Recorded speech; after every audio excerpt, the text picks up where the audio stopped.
Making headlines for this week of September 26th, Scot fraud, electoral rigging in Scotland referendum still causing waves and calls for a recount. Catalonia calls it. Despite the failure of the Scottish vote, Catalonia sets its own date for a vote of independence. Not if, but when. The writing is on the wall for the demise of the US dollar. The illusions are collapsing. And Facebook killer. New social media may have the goods, but the overwhelming success may also become its corruption. With news around, upon, within, and beyond our planet, the program making disclosure official. This is Cosmic Vision News. Here is Jeffrey West. Greetings and blessings to all. Other than the overwhelming and utterly confusing rhetoric that seems to be coming out on numerous fronts at this time, it might seem that we are in fact moving towards some kind of shift in the geopolitical and geoeconomic spheres. Since there does not yet appear to be any significant clarity on any one particular issue, the lead story this week falls back on the fallout of the Scotland referendum. Several reports, including a couple of revealing videos, have surfaced indicating that electoral fraud has allegedly taken place at several locations. A YouTube video broadcast by the Enigma channel, published on September 21st, shows several videos that seem to clearly show that fraud has taken place during the referendum. Chris Everard, as you will hear, predicted the outcome a week before the event and has also boldly made the claim that the UK intelligence agency MI5 was responsible for the vote rigging. At the end of the audio clip, Everard suggests how the Scottish people can begin taking the issue into their own hands to let authorities know that they are not standing for this travesty of democracy. Now, I actually told people to go along to William Hill's betting shops a week before and make a bet that the no vote would win. The margin, I said, would be very, very close. In actual fact, the margin between the yes and the no was smaller than the number of postal ballots that were made. I think there was something like 650,000 of those postal ballots. Now, if you've got 650,000 postal ballots that can actually weigh up an election, and you've got people like this guy in his official jerkin filling in ballot papers. Right, this is Edinburgh Ward in Scotland, and this is a nice shifty man. He's looking around, is anybody watching me? And he's filling in ballot papers himself. Ballot papers shouldn't be touched by anybody, shouldn't really be written on by anyone apart from the voter. And this guy is obviously filling in ballot papers. He's looking around himself and he's got an official jerkin on to show that he's one of the adjudicators. He's looking around, and this is how the vote was fixed in Scotland. Here we have a table supposedly full of no votes, and you can clearly see that at least several of those votes have got crosses in the yes box. That's the ballot paper, and that is a travesty of democracy, because each of these ballot papers should have somebody's name, address, and their signature, not just a cross. You've got a woman in Clackmannanshire, which was the first region in Scotland to return a result, taking yes votes and bundling them with no votes. And the BBC actually reported that Clackmannanshire was the first region to say no, you know. Scotland wants to stay with Buckingham Palace. Scottish people want to have their taxes taken out of their wage packets. If you've got a scam like this, you need to act. You need to take your democratic responsibility seriously as a member of the public, as a Scottish person, and you need to take action. And that's what I'm saying on this video now. Right, this is Clackmannanshire, the first region in Scotland to return a result, which was obviously no, because the vote was rigged. Just watch this woman. She's taking yes votes, and she's taking them out of the yes pile, which is on her left, and she's actually putting them into the no pile. She's shuffling these because somebody's told her just make sure that there's bundles and bundles of no votes. And on Sky News, on the news service that's run by Rupert Murdoch, we saw bundles of votes which were meant to be no votes on tables labelled. This is the table for the no votes, and you can clearly see that on those bundles of votes there were people voting yes. And there needs to be a recount and a police investigation into what was going on. There were some adjudicators who were actually critical of this vote on the actual night. And here is the Sky HD footage, and you can clearly see right in front of you, the top box on the ballot paper has got a cross in it that says yes, and yet the table says no. It's a table full of what are meant to be no votes. There's the yes vote there. There's another yes vote there.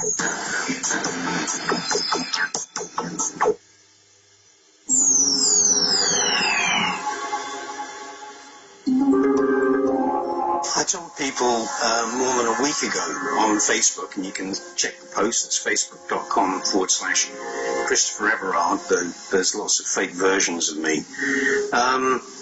I told people a week before this Scottish referendum vote happened that it was going to be a no vote. What does a no vote mean? It means that it's in favour of Buckingham Palace.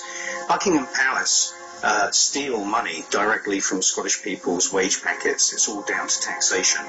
And this isn't a democracy, this is a democratic dictatorship. And these ballot papers are a sham and a scam. And basically what it is that it's a mark of an illiterate. It's a simple cross on a scrap of paper. And we saw video footage of people that are meant to be working as adjudicators overlooking the actual counting of these ballot papers in Scotland, and there's footage of a chap sitting there. He's got one of his official jerkins on, and he's actually filling in crosses on these ballot papers. A ballot paper should have your name, it should have your address, it should have some identifying piece of information, and people were just turning up. We don't know who they were, and they're saying, do you live at such and such a street? Oh yeah, I do, yeah. Could be a lie. And they're just given a ballot paper. There was also more than 600,000 postal ballots. 600,000, I think 640,000, they mark the difference between the yes and the no. So they could have been doctored as well. This is a scam and it's a sham that's been put before the Scottish people.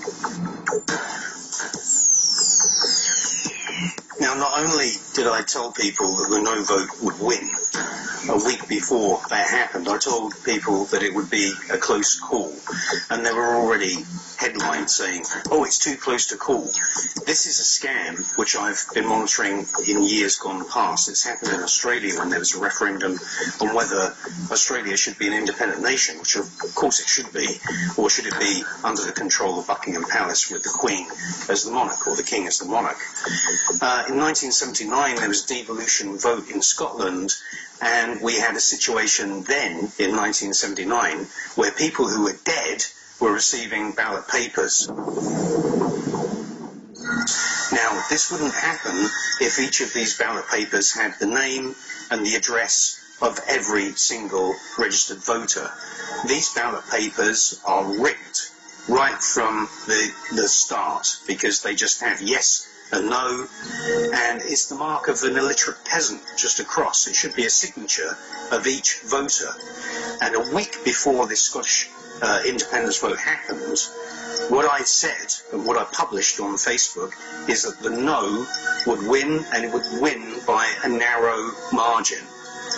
And riots have broken out on the streets of Glasgow, and a lot of those people on the streets, they knew that this was rigged. Now, who is responsible for rigging this vote? I'm saying right now it's MI5. If MI5, working on behalf of Buckingham Palace, have a problem with me saying that, and I said that a week before the vote even happened, then they can come here and they can question me. They won't do that because all of these votes are rigged. It's a democratic dictatorship. That's what we're living in, and that's why I call it a scam and a sham. Now, how do we deal with this democratic dictatorship? What do we do? What does a normal member of the public do when they go onto Facebook and they see people like me predicting the vote a week before it happens? Obviously, there's something dreadfully wrong with what we call democracy. The first thing you can do is you can call the police, your local police, and you can ask the policeman, how do I report a vote rigging crime? I have a suspicion of a crime that's taken place in my local community, and it's to do with vote rigging. Ask the police, record the police, see whether the police know anything about it. The chances are you're not going to get any decent information, but the call will be recorded, the subject of the call will be recorded, and at least the police will get a message from the public that, oh, you know, people are waking up to this democratic dictatorship. Luke Harding, in an article for TheGuardian.com on 19th of September, wrote the following. Russia has said the conduct of the Scottish referendum did not meet international standards, with its observers complaining the count took place in rooms that were too big and that the procedure was badly flawed. In an apparent attempt to mirror persistent Western criticism of Russia's own elections, Igor Borisov, an accredited observer, said the poll failed to meet basic international norms. Borisov said he was unimpressed by what he saw. He said the room where he watched the count on Thursday night was a cavernous aircraft hangar next to an airfield.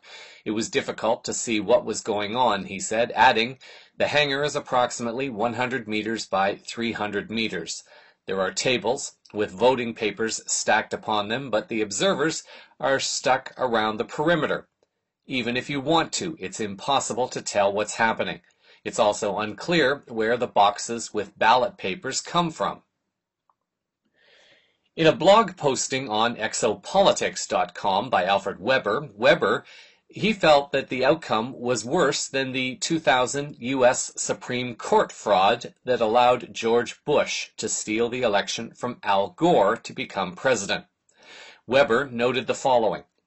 My legal analysis is that the darkest wrong in its history has just been done to the Scottish people. Because Scotland's collective free will to become an independent nation by a fair, free vote has been thwarted by systemic fraud ordered by what can only be the highest levels of the political, financial, intelligence, and monarchical plausible deniability hierarchy in England, the basic social contract between Scotland and England was broken. At the very least, Scotland is entitled by law to a recount or a revote because of the likelihood that existing ballots have been destroyed. Weber noted at least two examples of prima facie evidence supporting the fraud, one being that there was a prohibition against a national vote recount, and another being that vote counters were ordered to commit vote fraud. Weber notes as well that a petition has been started calling for a revote with counting safeguards that has already acquired over 70,000 signatures. Based on Weber's legal background, he writes that there are two primary channels of remedy that can be undertaken, the first by the Scottish Parliament and the second by the Scottish people themselves. The remedies, according to Weber, that are available to the Parliament are to file an emergency motion with the UK Parliament demanding a recount based on fraud, or the Scottish Parliament can hold independence referendum under auspices of the Scottish Parliament if the UK denies the emergency motion. To the Scottish people, there are three possible remedies. Weber writes, 1. Seek a writ of mandamus in Scottish or British courts ordering officials to a recount or revote on the grounds of fraud. 2. Bring powerful community and grassroots support to the Scottish Parliament to strengthen its political spine and political will to either file an emergency writ demanding a recount or revote, or to hold an independence referendum of its own. Number 3. If the current Scottish Parliament fails to take action upon being shown evidence of the Scottish referendum vote fraud scheme, then bring community pressure to call a new election and elect a Scottish Parliament that will hold a Scottish independence referendum and declare Scotland an independent nation, and takes all necessary actions to secure international recognition of its sovereignty and cooperation with similar nations like Iceland that have recently overthrown the yoke of covert banking rule. Jeff Berwick, writing in the DollarVigilante.com blog, noted a relevant comment by former Soviet Union leader Joseph Stalin in the 1920s. Those who cast the votes decide nothing. Those who count the votes decide everything. There is an unverified report now surfacing. Well, two actually, with one reporting an announcement on September 20th, immediately after the UK successfully kept Scotland in the Union with no possibility for a recount, stating that the world's largest oil deposit had been found in Scotland. The report appeared on the dailycurrent.com website, and the second article, posted on what seems to be a more corporate-friendly website, oilandgaspeople.com, was reporting that oil had not been discovered. Both articles appear in the show summary, so you can decide for yourself which story resonates most with you in this moment of now, as will all the other links be present also. In other geopolitical news, although there had been some concern that the failure of Scotland to separate from the UK would negatively impact the decisions of other regions of Europe, it appears that it has not killed the spirit of independence in Catalonia. RT reported on September 27th that the president of Catalonia, Artur Mas, has signed a decree calling an independence referendum for November the 9th. The secessionist drive of the Spanish region has been rebuked by Madrid, which vowed to block the vote. Spanish Prime Minister Mariano Rajoy has called a government meeting Monday that is expected to provide a legal response to Barcelona's announcement. Madrid plans to challenge the vote in the Constitutional Court. The vote held on September 20th in the Catalan Parliament was reported to be 106 members in favor and 28 against. What will make this particular vote interesting is this fact. The article wrote that support in Catalonia for seceding from Spain grew in the relatively prosperous northeast province over years of economic hardships and austerity measures.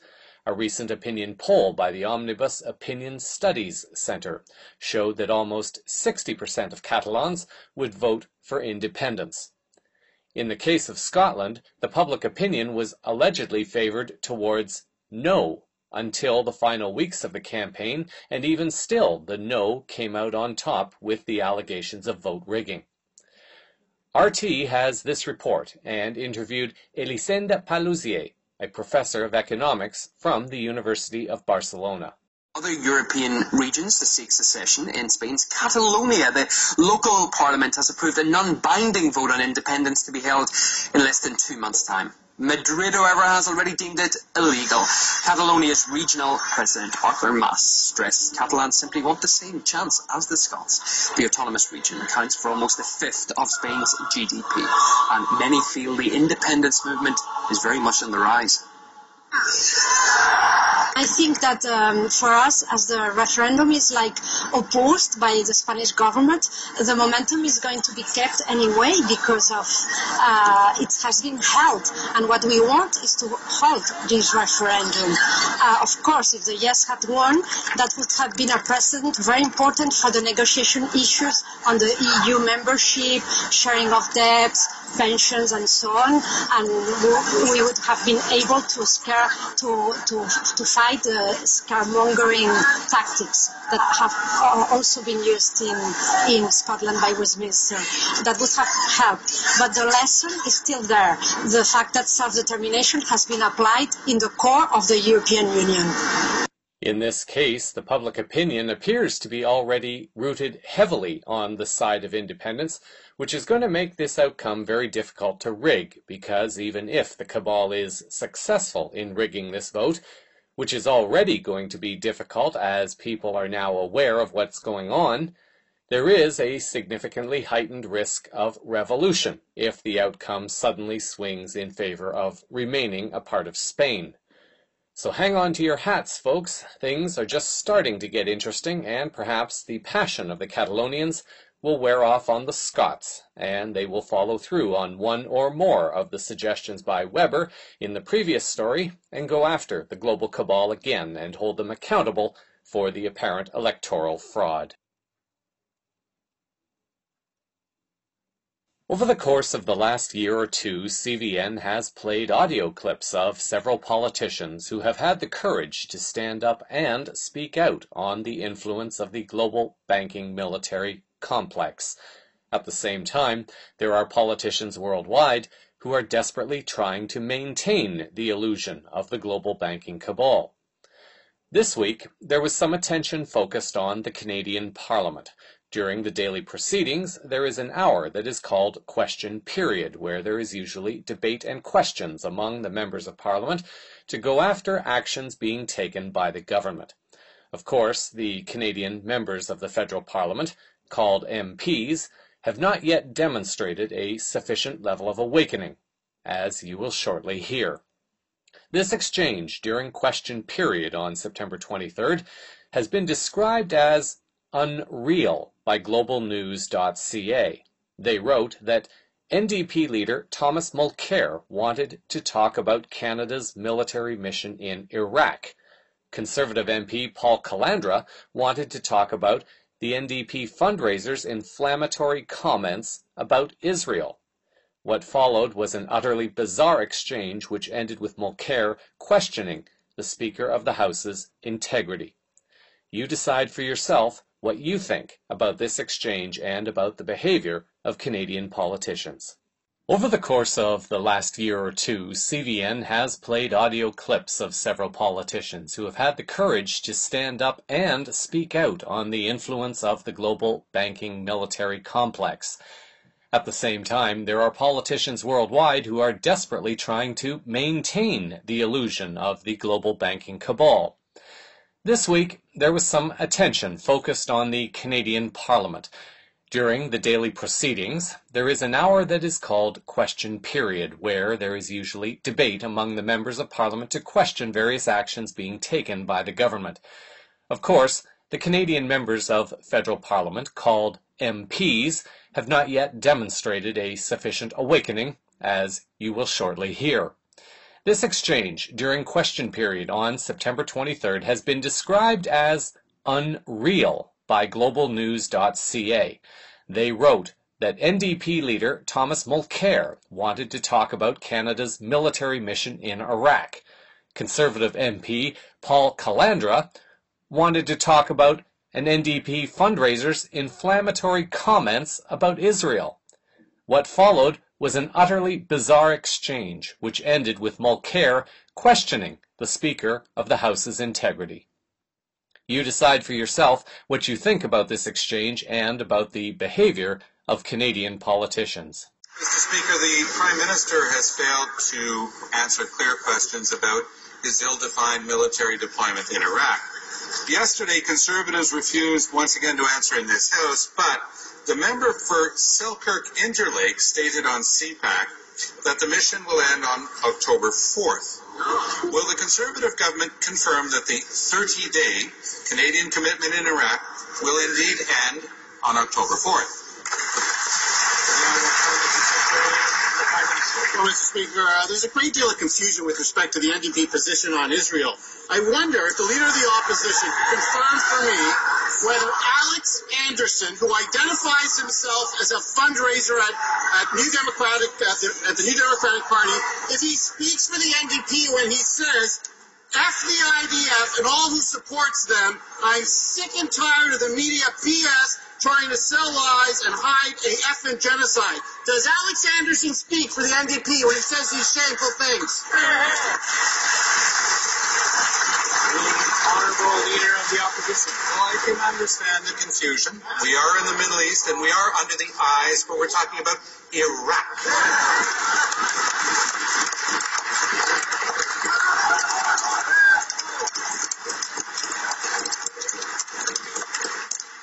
over a week for the Prime Minister to answer a simple question about the number of troops involved in the Iraqi deployment. It now appears that Canadian soldiers may require visas approved by the Iraqi government. Since this military deployment is still ongoing, and since it's set to conclude in 12 days, precisely how many Canadian soldiers are on the ground in Iraq today?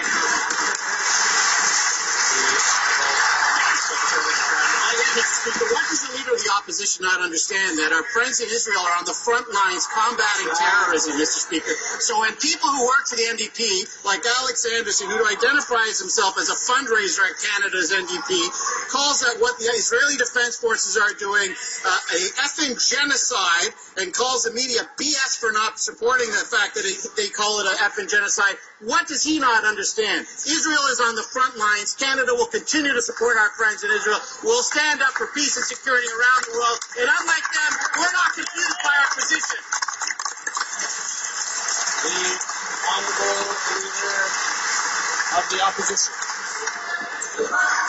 Mr. Speaker, there are rules in the book about question period. You are our arbiter.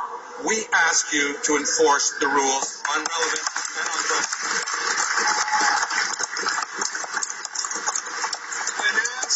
When asked at Foreign Affairs Committee just a couple of weeks ago, the minister said that a status of forces agreement with Iraq outlining operating rules for Canadian forces had not yet been completed. Has that agreement now been completed? And if so, when can Canadians see it?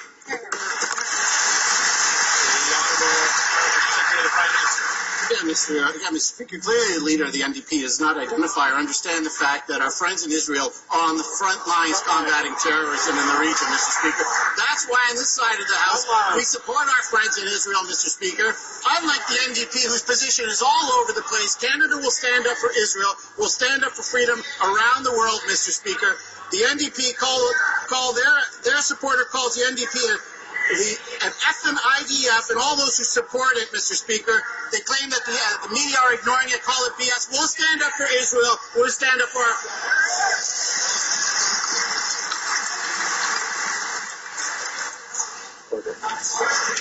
The Honourable Leader of the Opposition. Well, Mr. Speaker, that does not speak very favorably about your neutrality in this House. At this time, this is the kind of integrity that exists within the Canadian Parliament, and it is therefore not much of a surprise that Canada is losing its reputation as a country of integrity, honour, and respect. It is now less than 1 year before an election must be called in Canada, and the signs are indicating that the governing party, led by Stephen Harper, will not be surviving. Observers are watching closely to see what Harper will do, because it was his party that passed a rule saying that elections would be held every 5 years, and whether or not Harper will try to call an early election, breaking his own rules, or attempt to create events of fear to scare the population. In announcing Canada's unbreakable support for Israel, so too has been Canada's affirmation that Russia is the aggressor and is attempting to stir up trouble worldwide, when in fact Russia does not have to do anything at all. Just like the Swedish media at this time, the Canadian media has been creating reports of Russian aircraft allegedly buzzing the airspace of each country. The irony is not lost on the fact that these reports came out within days of each other, with Canada's media reporting the alleged infractions on the 21st and the Swedish government on the 18th. Earlier this year in April, the Dutch government had reported 2 Russian aircraft entering their airspace. The global banking military complex is currently imploding, and all Russia has to do is sit back and wait, because the writing is on the wall. Benjamin Fulford noted in his weekly update message from the 22nd of September that anyone who understands finance and geopolitics can now see clearly the Nazi Zionist cabal faces the mathematical certainty of defeat. It is also very clear the United States is on the brink of revolution. Although many in the West are impatient for a big, sudden change, The Chinese know that time is on their side. All they have to do is make sure nobody is fooled into starting a planet-destroying war and wait for their strength to increase while that of the West withers away. Unless the West acts decisively on its own to reboot their economic and political systems, they will just continue to watch helplessly as the BRICS alliance inexorably leave them behind. However, if the West reboots itself, it will benefit from an age of exponential progress that will make the agricultural and industrial revolutions seem like the first tentative steps taken by a toddler. At this time, this is the kind of integrity that exists within the Canadian Parliament, and it therefore is not much of a surprise that Canada is losing its reputation as a country of integrity, honor, and respect. It is now less than 1 year before an election must be called in Canada, and the signs are indicating that the governing party led by Stephen Harper will not be surviving. Observers are watching closely to see what Harper will do, because it was his party that passed a rule saying that elections would be held every 5 years, and whether or not Harper will try to call an early election, breaking his own rules, or attempt to create events of fear to scare the population. In announcing Canada's unbreakable support for Israel, so too has been Canada's affirmations that Russia is the aggressor and is attempting to stir up trouble in light of the events in Ukraine, when in fact Russia does not have to do anything at all. Just like the Swedish media at this time, the Canadian media has been creating reports of Russian aircraft allegedly buzzing the airspace of each country. The irony is not lost on the fact that these reports came out within days of each other, with Canada's media reporting the alleged infractions on the 21st and the Swedish government on the 18th. Earlier this year, in April, the Dutch government had reported 2 Russian aircraft allegedly entering their airspace. The global banking military complex is currently imploding, and all Russia has to do is sit back and wait, because the writing is on the wall. Benjamin Fulford noted the following in his weekly message of September 22nd. Anybody who understands finance and geopolitics can now see clearly the Nazi Zionist cabal that they face the mathematical certainty of defeat. It is also very clear the United States is on the brink of revolution. Although many in the West are impatient for a big, sudden change, the Chinese know that time is on their side. All they have to do is make sure nobody is fooled into starting a planet-destroying war and wait for their strength to increase while that of the West withers away. Unless the West acts decisively on its own to reboot their economic and political systems, they will just continue to watch helplessly as the BRICS alliance of countries inexorably leave them behind. However, if the West reboots itself, it will benefit from an age of exponential progress that will make the agricultural and industrial revolutions seem like the first tentative steps taken by a toddler. In financial news this week, although the Western media continues to hype its many stories of how Russia is being isolated because of its alleged war-like aggressions against Ukraine and Western countries, information still continues to flow outwardly suggesting that the Western media is full of hot air. An article appearing on the Event Chronicle on September 21st reported on the crash that was heard around the world, and he was referring to the rejection of the US dollar for oil payments by Saudi Arabia. With Saudi Arabia and China getting closer, the writing is on the wall for the US dollar. The hint in this article is that the Ukraine war will be the US dollar's Waterloo, meaning that this conflict will ultimately represent the demise of the US dollar as a global reserve currency. The article continues. The Saudis will make the announcement in the coming weeks or months as a genuine reflection before the Chinese, with a hat tip to the Russians.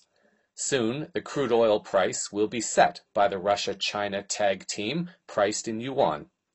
When the gold trade standard is entrenched, the diversification away from U.S. treasuries in the global banking system will become a torrent. Bank system practices will follow trade payment practices. When installed, it will cause prosperity in the East and havoc in the West. The lengthy article also includes information from Jim Willey, who offers that the U.S. Fed monetary policy is killing the system, simply and boldly put. They call it stimulus, when the extreme accommodation is actually just a backdoor Wall Street bailout, combined with a pass on the U.S. government debt discipline. No debt limit is enforced anymore, a travesty. The United States is looking more like a third world nation with each passing month, with colossal fraud, economic decay, war, and sanctions, and no leadership. The U.S. Federal Reserve has ventured into very dangerous ground, putting hyper-monetary inflation as the installed policy, while making money free for the interest rate swap machinery that operates the derivative for maintaining the easy policy. Willey's conclusion is essentially this: the logical end is systemic failure, U.S. government debt default, war to defend the U.S. dollar and U.S. Treasury bond. The U.S. dollar has become the ticket that, when refused, invites war. The U.S. Treasury bond has become the toxic element in the banking systems. The Western chambers in the US, UK, and European Union refuse to liquidate the big banks and work toward the gold standard return. So, the Eastern chambers in Russia, China, and BRICS nations will pursue the return to the gold trade standard with a growing alliance in support. They are accumulating gold in volume. Russian President Vladimir Putin committed 2 deeds that infuriated the Western bank cabal, supranational leaders. Putin kicked out the Rothschild bankers from his country. Putin interrupted the U.S. government heroin trade supply routes out of Afghanistan. Like Abraham Lincoln 150 years ago, the elite banker chambers wish to remove Putin and to suppress Russia. But the sprawling nation has joined at the hip with China. Thus, Russia cannot be isolated any more than a bear can be bear-hugged. The nation spans 12 time zones and is a top supplier of numerous important commodities. The theme is a constant item in the hat trick letter reports. The Russia and China bond is growing and will result in a marriage, the consummation being a baby called the gold trade standard.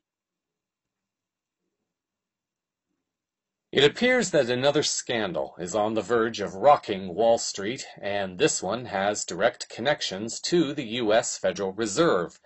According to the New York Post on September 26th, Wall Street is about to be rocked by secretly recorded audio tapes that purport to show a too cozy relationship between the New York Federal Reserve Bank and the financial institutions it is supposed to regulate.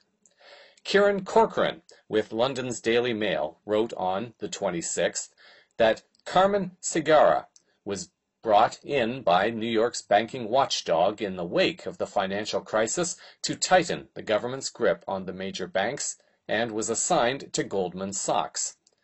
And after encountering a culture of fear and deference to the financial giants at Goldman, Segarra explosively started recording meetings in which regulators offer softball questions to bankers and then congratulate themselves for standing up to them. Segarra was fired after just 7 months working at Goldman for the Fed, which she says was because she refused to back down from a damning report on the bank's policies on conflicts of interest. The New York Post article had noted that, ironically, Segarra was hired by the New York Fed in October of 2011 to help toughen up their oversight. She was fired in 2013 after she claims in a lawsuit she tried to get Goldman to toe the line on regulations. The New York Fed has regulators embedded at each of the large banks it oversees. On her first day on the job, Segarra was assigned to Goldman. The pushback from Goldman started right away. At one of her first meetings, a senior compliance officer at Goldman said certain consumer laws didn't apply to the bank's wealthier clients. Goldman and the New York Fed, as an answer to her lawsuit, have denied the charges. One author, Michael Lewis, after having listened to the tapes, was said to have commented that this information revealed is as damaging to the financial industry as the Ray Rice video was for Rice, referring to an athlete, Rice, who was caught on video punching his fiancée so hard he knocked her out cold. In general news this week, many listeners will be familiar with messages from various sources over the past year or two, stating that arrests would be taking place in various sectors around the world, and there would be many arrests done quietly, which would be followed by more public arrests. It has been said that numerous agencies worldwide would be participating in a global campaign to clean up corruption and begin to remove individuals connected to the global cabal and various industries, including the financial industry. The financial industry has been rocked by a series of alleged suicides, with individuals speculating that they were killed because of what they knew or what they were about to release to the world. An article has been released on September 24th from Europol, announcing the largest ever coordinated effort against organized crime in the EU. According to the article, law enforcement officers from 34 countries took part in the largest ever coordinated operation against organized crime in the EU, with 1,027 individuals arrested. Between the 15th and 23rd of September, law enforcement authorities, coordinated and supported by Europol from its headquarters in The Hague, joined forces in Operation Archimedes. The operation targeted organized crime groups and their infrastructures across the European Union in a series of actions in hundreds of locations, with the cooperation of Eurojust, Frontex, and Interpol. Europol is the European Union's law enforcement agency, whose main goal is to help achieve a safer Europe for the benefit of all EU citizens. We do this by assisting the European Union's member states in their fight against serious international crime and terrorism. This, according to the Europol website.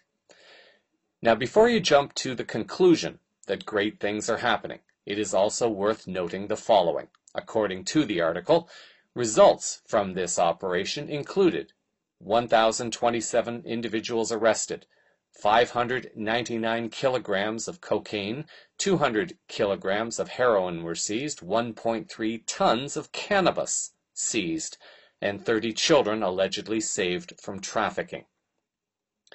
These arrests do not necessarily indicate good things are happening, and this is where discernment is required.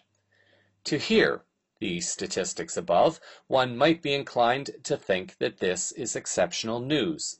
Compared to the higher-level banking crimes going on, these arrests are for substance-related crimes primarily, and do not necessarily point to a bigger operation taking place.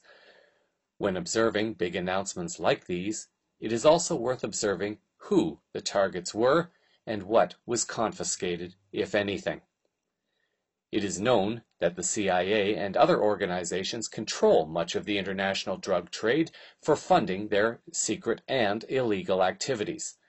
It is also known that these groups have to allow, from time to time, significant drug busts and arrests to be made public, to perpetuate the illusion that security agencies are doing their work, so people will have their false sense of security. Although this may be significant, time will reveal this. What is more important at this time is to be looking for arrests taking place on higher levels, and in institutions and organizations that have been influencing the global control and enslavement.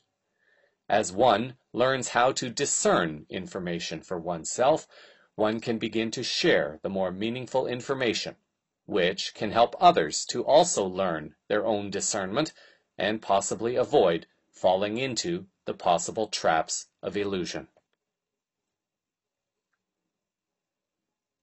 There are an increasing number of videos appearing on YouTube where citizens are filming their interactions with police officers while exercising their rights. This week I would like to share an example of one such video. The video was taken in the state of Illinois, where Ryan Scott was stopped. The video starts with the police walking around his vehicle. At approximately the 3-minute 35-second mark, things start to get interesting when two officers begin to interact with Scott. After a few questions, a second officer becomes audibly and visibly aggressive, attempting to contract Scott into commercial law through fear.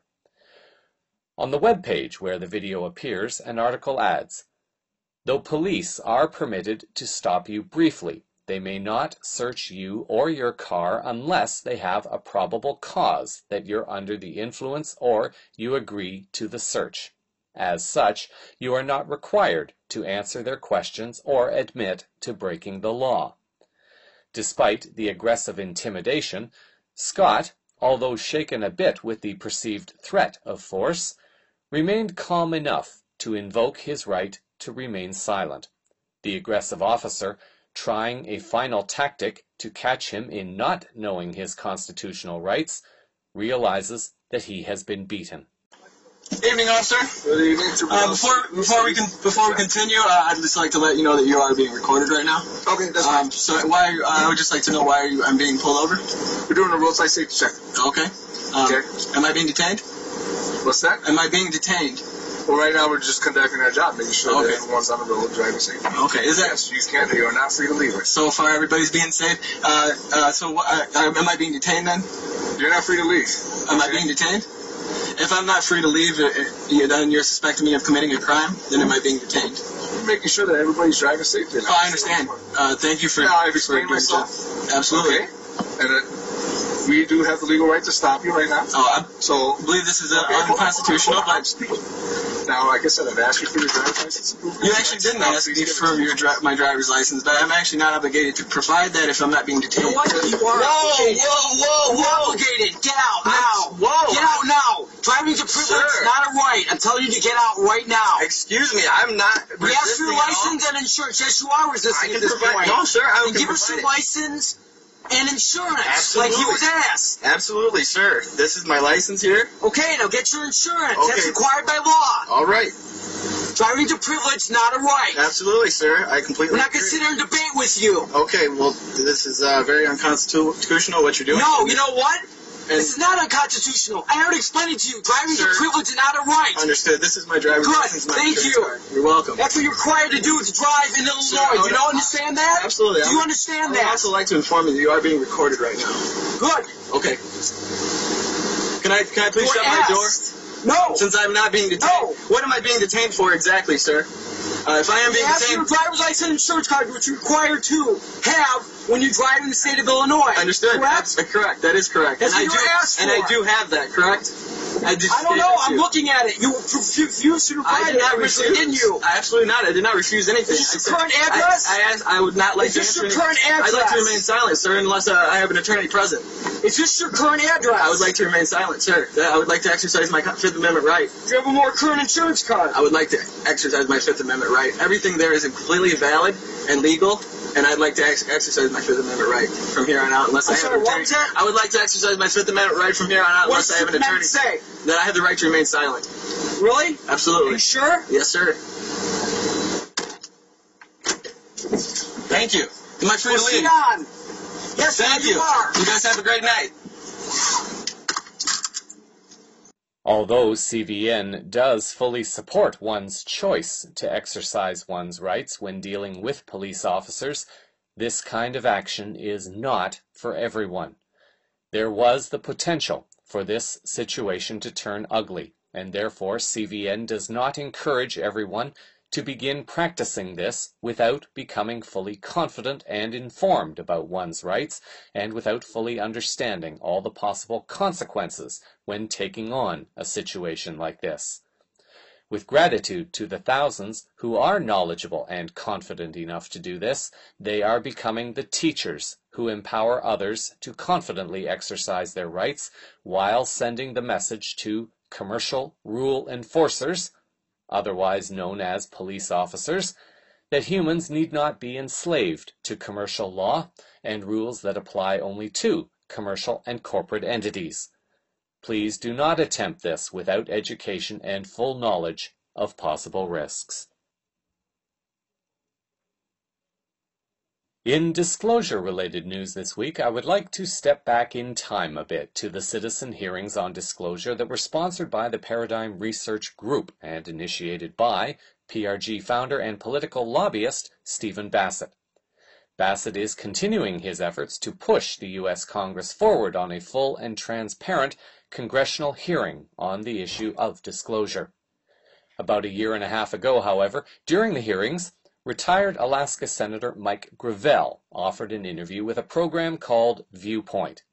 In this clip, Gravel shares some of his perspectives and how he and the other congressional participants were able to change their minds after having been presented with such overwhelming evidence to support the existence of our galactic families, while also addressing the nature of the cover-up that has been taking place.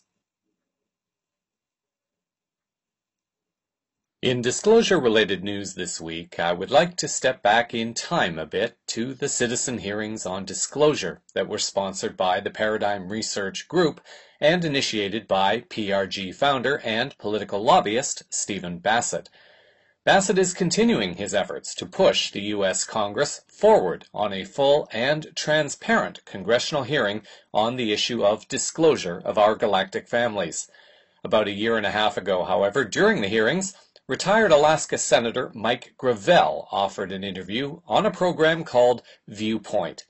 In this clip, Gravel shares some of his perspectives and how he and the other congressional participants were able to change their minds after having been presented with such overwhelming evidence to support the existence of our galactic families, while also addressing the nature of the cover-up that has been taking place.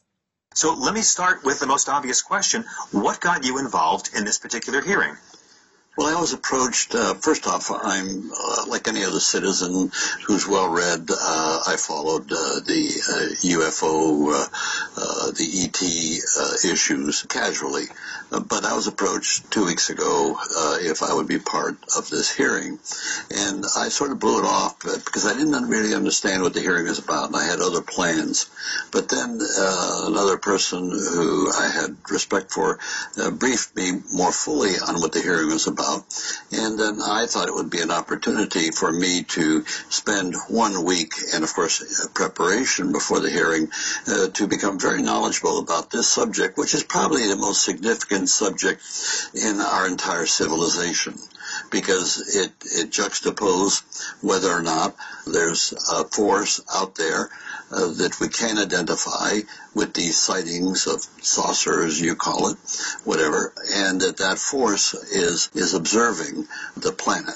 And after the testimony and the research that I've done, I think that this hearing is extremely worthwhile, and there's no question about it that the government of the United States is in total denial of this. And of course, we've had several smoking guns to show that this denial is ridiculous. Well, you're not the only one who thinks that, sir. And of course, I appreciate any Americans who go about investigating this. I think it is a significant issue that too often the media cynically writes off as just a joke. I'm wondering, is this common to have independent citizen groups invite former legislators to come and do a congressional-style hearing? And did your experience, sir, in the Senate serve you well in preparation for this? Well, certainly my experience in the Senate did serve me well, and of course the other 5 members of the House certainly add to it. So we all have, in fact, I think the number is, it's about 80 years of legislative experience on our side of the table. But we're all retired from public office, and yet we're obviously citizens interested in the public issues involved. So it's the first knowledge I have, that's why I didn't understand initially, of this kind of a format. The reason for the format was that the group that's putting it on is the Paradigm Research Group. They wanted to be able to see if they could shame the Congress, so to speak, into having a hearing like this. I personally don't think it's going to happen. I think the Congress is not going to be interested in a subject like this. There's no political benefit, and there's political risk involved. So, but there's a new direction that this should go in, and this should go in towards a global, because this is a global issue, not just an American issue. The American government is the one that's most irresponsible in handling the subject, but it's a global issue, and we should have the United Nations, the General Assembly, form an agency and have a global conference of scientists that would focus on the issues involved. Sir, how specifically is the American government irresponsible in handling this issue? Well, first off, you get the White House. Well, they don't know anything about it. There's nothing, they don't have any files. Well, that's an outright lie, whether it comes from who in the White House or the president. And of course, what happens is all the way down the chain of command, they keep the cover-up. Now, the cover-up started with what happened in Roswell, where a spacecraft, flying saucer, what have you, crashed, and apparently there were 4 humanoids or whatever that died or perished in that event. And right after that happened, within hours, the general involved, General Ramey, took charge of it and just began to shut everything down. It's classified, intimidating anybody and everybody that was involved, intimidating them and getting a lot of military personnel to sign non-disclosure agreements. Now, that's who we have been interviewing these last 3 days, and we got 2 more days to interview military personnel who were on the scene, who give direct first-hand testimony, and then the researchers and the scholars that have devoted their time and energy. So you got military personnel as high-ranking as lieutenant colonels and full bird colonels, and scholars who are steeped in the field and who have written numerous books on the subject. Well, Senator, I do appreciate you and your fellow legislators using your celebrity and renown to draw attention to this issue to pressure Congress to at least start talking about it. But I have to ask, are some of the other former Congress members just picking up a paycheck for this thing, or do you think they're genuinely concerned? No, they're generally concerned. The money is incidental. Clearly, unless you're well endowed, and I'm not, and I don't think any of the other persons would be what I call wealthy. No, they're public citizens who have served and realized that this issue, and they came in very skeptically. Nobody was overwhelmingly convinced that this was a legitimate issue, and fearful of the issue, because, as you know, mainstream media by and large tries to marginalize people. Yes, they do. And call them a little kooky. And indeed, I was interviewed right off the beginning, and a person said, "Well, Senator, what tell us about the little green men?" Well, I don't know any little green men, and it was demeaning, and I was able to bring the person around, because what's at issue here is something we don't know, and that the government would cover it up. Now, we know why the government's covering it up, because we have several smoking guns, and I'll give you one of them as an example.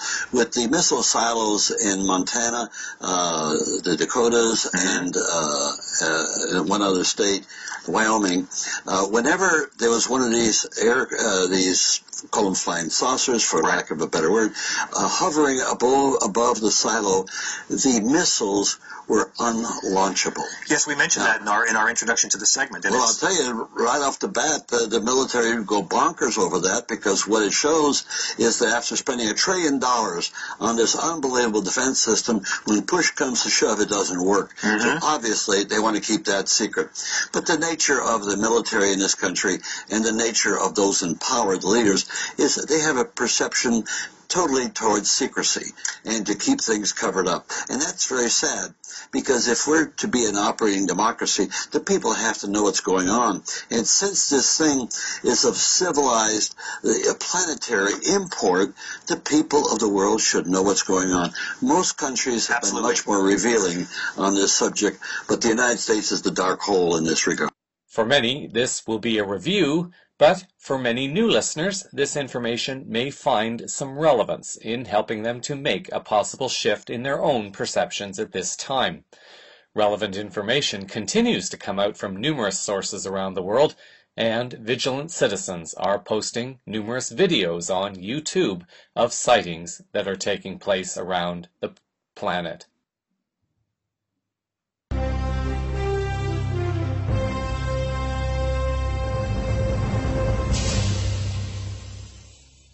In tech news for this week, an upstart social network appears to be ramping up to become a potential Facebook killer, but the problem is that the growth has overwhelmed the small team that was designing it to keep it from not being as popular.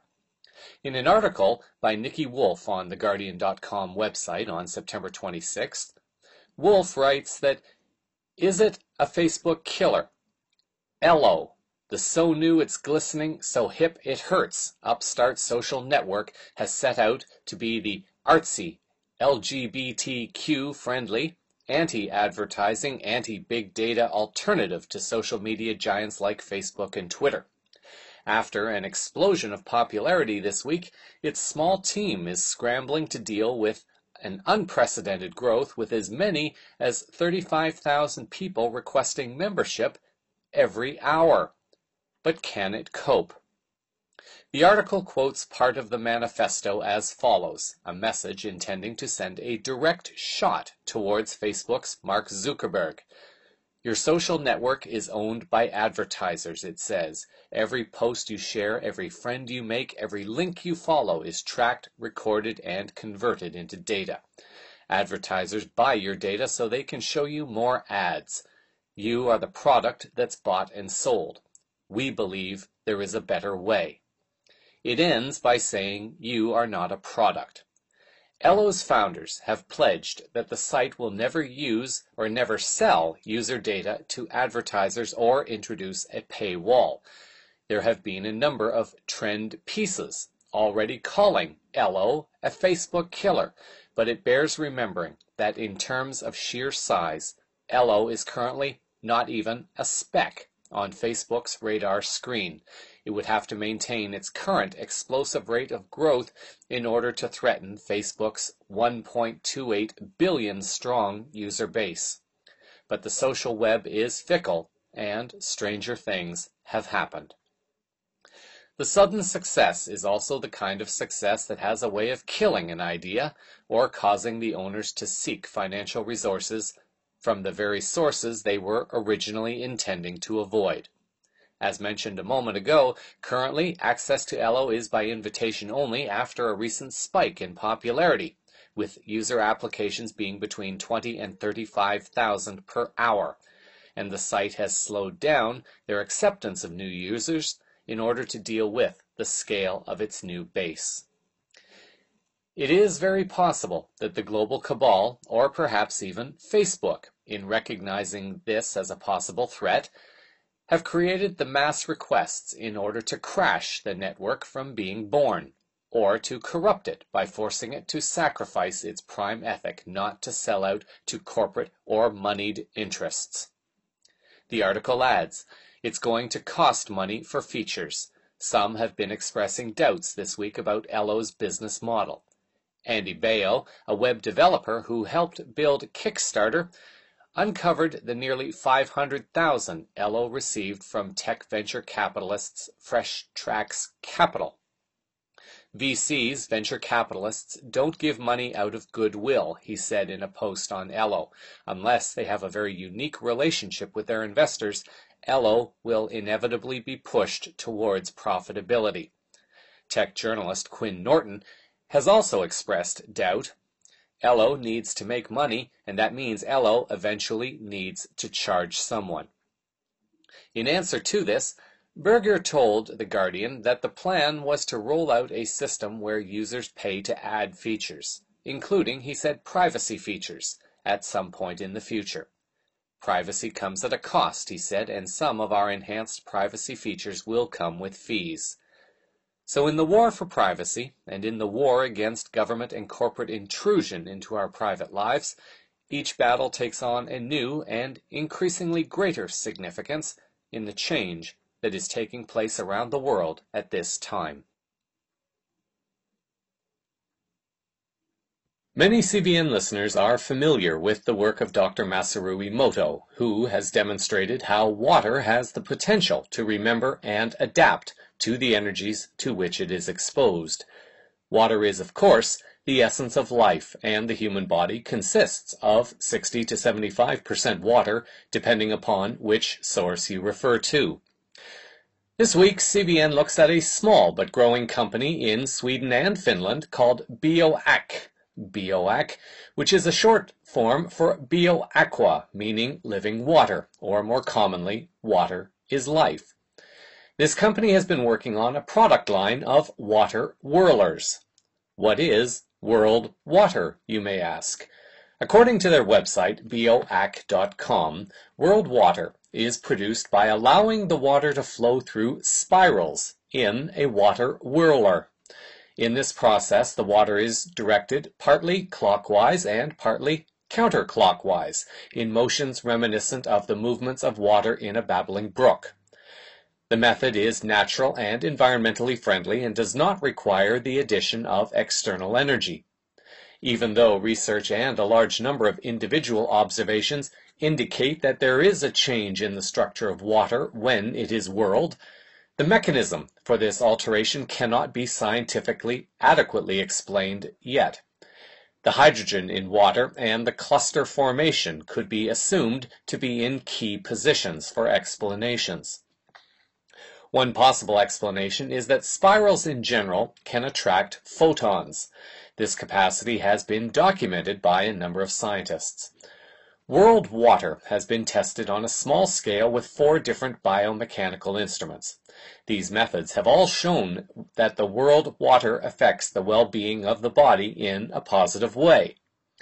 The company currently offers 6 different types of whirlers, 4 of which can be directed or directly connected to a tap or faucet, and 2 that look like funnels and can be used for travel purposes.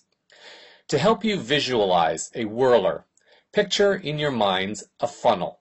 At the base of the funnel is something like a spring coil with 7 rotations followed by the exit of the funnel. This is the basic idea behind the design. On the question of water memory, the website offers some information to support this theory, although it is a theory that is considered controversial in some circles. Just as Dr. Emoto has done with his work, BioAq supports also the ability to affect water. The website writes that research has been conducted in a number of laboratories under controlled conditions. The conclusion that can be drawn from these experiments is that it seems possible to create imprints in water. These imprints are electromagnetic in their nature. However, there are also research reports which have not confirmed these results. Potentially, this shows how complicated water is. The agitation of water to create positive effects is known in some other ways. For example, if you stand close to a waterfall, you will notice that the air smells cleaner due to the negative ions that are generated by the rapid agitation of the falling water. The BioAq website notes that there is about 200 years of homeopathy that is based on the memory of water. The principle for production of homeopathic remedies is that the solution is diluted a number of times during vigorous shaking until the original diluted substrate no longer can be present in the solution. CVN spoke with Trygve Forsten, the owner and founder of BioAq, to learn a bit more about this work, its process, and its effects. How did you become interested in working with water as a modality of healing? What is your background for this work? And how did you become interested in making water whirlers? As a biologist, I've always been interested in water. I also understood early that water is extremely complicated. But my work with water was not first a question of healing. It was more general interest for water. Beginning of this century, I met a Swedish inventor, Bertil Pettersson. Bertil claimed that he could change the molecular structure of water with a spiral system. I found this interesting, and I conducted a lot of tests in different water courses. I noticed that something positive happened with water. We were a team that started some more research regarding Bertil's water. We got documentation that Bertil obviously was right. Bertil's device was in many aspects a quite good whirler, but it was also a well-known fact that these whirlers did not work in every situation. And I subsequently developed the whirlers and fortunately solved these problems. We call these new developed whirlers BIOC whirlers. The new whirlers, you can treat the water in micro without wiping out the subtle energies. You can whirl aquadest, distilled water and ionized water and so on. This is not possible with previous whirlers. These new qualities indicate that something quite different happens using the BIOC devices. The effects even increase if the treatment in an urn is prolonged or if you repeat the whirling of the same water. Today I find it most likely that we are dealing with platonic solids. In other words, we are dealing with sacred geometry, and I believe that this is one reason why we get interesting results. The solid icosahedra could be important. These solids are likely to resonate with cosmic energies and thereby implementing energies into water. In doing your research, what are some of the more important things you have learned about the properties of water related to healing? We have a lot of interesting applications. Our best documentation is in plant studies. But different people are also reporting interesting improvements regarding well-being using BIOC water. For example, they get better hair, better nail quality, improvements of skin, less wrinkles and so on. And we have also anecdotal indications that the water has been helpful in many other cases. The BIOC water seems to produce a general well-being. But please note that we have no clinical documentation so far. A question that is becoming increasingly more important is the increased exposure to electromagnetic frequencies and the impact of this on the human body. Some of your research has touched on this, and there are indications suggesting that world water may help the body to deal with these frequencies. Is this correct? Unfortunately, we have no research yet today. But a significant number of sensitive people are of the opinion that world water gives a certain level of protection against this radiation. How does a water whirler work? What is the energetic process that takes place to make this design do what it does? The process is complicated. We believe that the whirlers create vortexes that enable the spirals to catch photons. This process has been documented by some researchers. Your website mentions that water whirlers are being used in some pools in Sweden, and that at least one company has experienced a benefit from whirled water. The product, therefore, can be applied to larger uses as well as industrial applications? Yes, we have applications that may be of great interest everywhere where there is water, or even oil liquids. We have also strong indications that cyanobacteria, blue-green algae, are affected. Fish breed better, fish looks healthier, and so on. Is there any key or important information not mentioned so far that you feel is important for people to know about water or about your work? I mentioned that our best documentation are our plant studies. Some of the results are on the BIOC homepage. The energetic BIOC water increases plant growth even up to 30% using tap water as control water. The plant stems are more stable, root system more comprehensive, and this should be an advantage in arid areas. The plants and products last longer water with bioarc water. This has also been observed with cut flowers. There is also better uptake of nutrients, for example silicon, which is important for many reasons. There is, for example, an increase in resistance to several biotic and abiotic stressors. As in many cases, it's a good possibility to test a burner, starting with watering plants and drinking bioarc water. Our work and rest a burner, starting with watering plants and drinking bioarc water. Our work and research up to this day has received only positive feedback. The home page for bioarc is bioaq.com. As usual, all links will appear in the show summary, including the contact page for any who are resonating with this as a possible modality of healing and who wish to research more or contact the company directly. You can mention that you heard about it on Cosmic Vision News.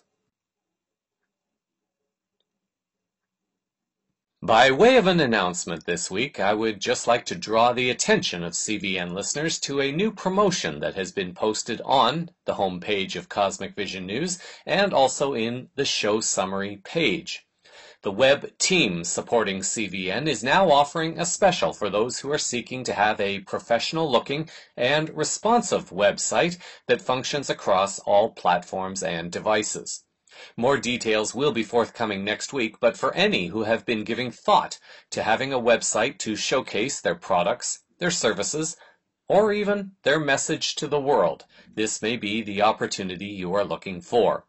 Many free websites, although very good for people with very little money, are often not very secure, and they may also not be responsive in adapting to mobile devices and tablets. The web team is offering a basic, responsive website starting at $500, and there is also an option to have your website hosted on the team's servers for about $10 a month. If this is something that is resonating with you, you are welcome to visit the promotional page on the CVN website by going to the home page and clicking on the link over on the right side, or by clicking on the link that appears in the show summary. The team will assess your request and aim to get you up and running in the shortest amount of time possible. CVN is proud to be offering this new service to those who are ready to professionally launch their own service to humanity, our planet, and our benevolent galactic families, and we look forward to hearing from you. More information will be forthcoming next week.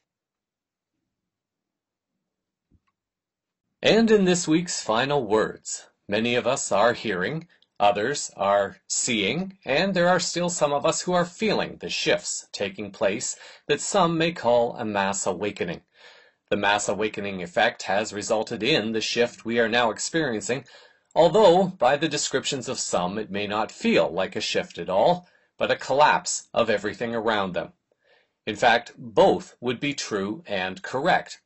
Those who are experiencing life paths in a more awake and aware state of being are observing the changes with anticipation, knowing that it is necessary to let go. Those who are currently experiencing life paths that are not yet as awake and aware may find themselves drifting into fear as they observe the current unfolding of events without understanding the full significance of why global events must first have the appearance of being bad before they can be interpreted as positive. Couples in love will often experience what appears to be a very low moment when a huge disagreement happens, and both may be feeling pretty certain that the relation is about to come to an end when all of a sudden there seems to be a shift in the energy. Once all the issues and energies have been expressed, it becomes easier to return to a state of love, and thus, in many cases, the couples who truly do love each other can move beyond the ego's need to be right and to make the other wrong and return to a state of love. It is all about perception, and it is Dr. Wayne Dyer who is credited with saying that if you change the way you look at things, the things you look at change. Are the current events a collapse into fearful war and global enslavement, or are they a shift into mass awakening? What one experiences, what one sees, what one feels, and even the people who cross one's path will reflect the energy that the individual is putting out in the current moment of now.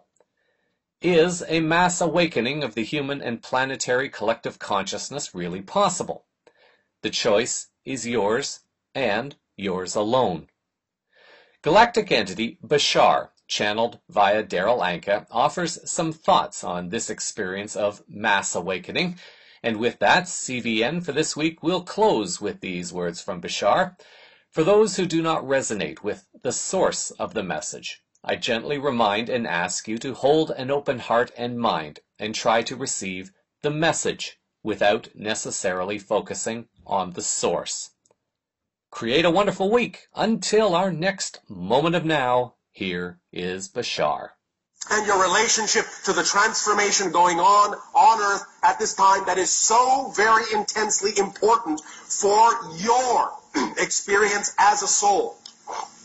Because it is so unique, because it is so rare to go from such darkness to such lightness. You have taken on an incredible task, and an incredibly enriching task, an incredibly enriching education that when you go through this transition as you are,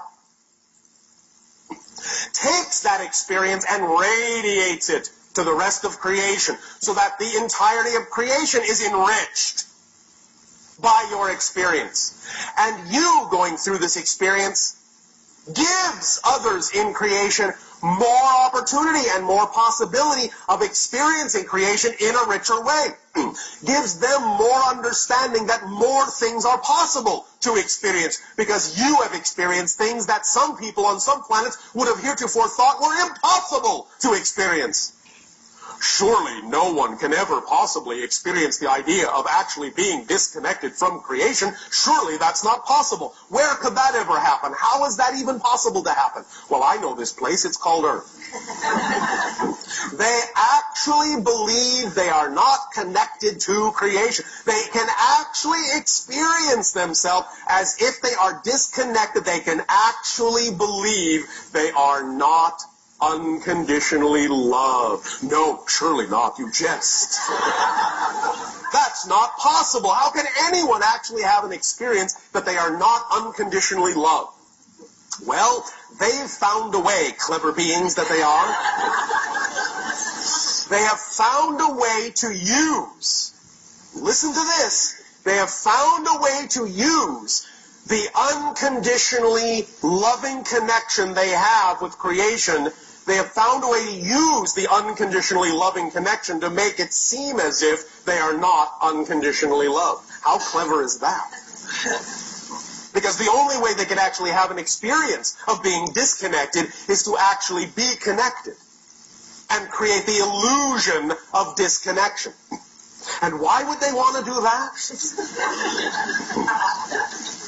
Because they have discovered that by actually being willing to experience the illusion of complete disconnection from creation, and yet then find that connection again, it's a unique and extremely potent and powerful way to experience the actual creative act.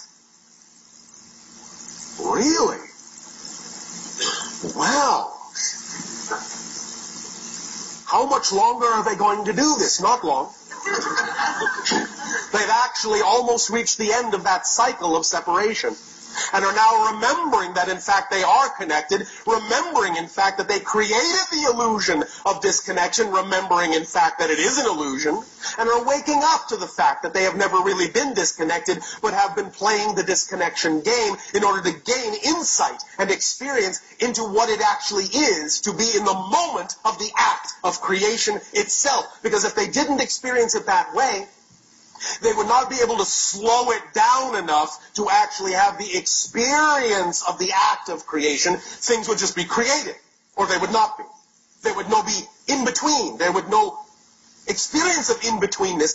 They would not have the experience of the act itself. And so they cleverly created this idea of time and space to such a depth, to such a degree, that they can actually slow it down and experience all the details of the act of creation.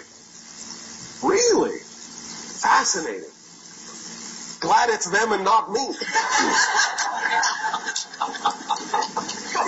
Yes, but you see, they were very bold. And we honor them for being so bold, because now that they're doing it, that means anyone can do it. And now that they have done what to you seems impossible, and now you know it's not, now you know nothing is impossible. Nothing. If they can do that, anyone can do anything. And believe me, when they finally waken up, and they finally remember, and they finally realize exactly what they've done, oh, watch out. Nothing will be impossible for them. So that is the unfolding consciousness news around the world this week. Cosmic Vision News is a part of the Enlight Radio group of programs. Links to stories used in this broadcast are published in the show summary on the blog at cosmicvisionnews.com, on the CVN Facebook page, and also on Twitter, Google+, and LinkedIn. Thank you for sharing your time with me. I'm Jeffrey West, reminding you that courage is the ability to realize that there are some things that are more important than yourself. Until our next moment of now, stay grounded in love, hold the vision of light and peace in your hearts, and keep your eyes to the skies. Disclosure is unfolding all around you. Namaste.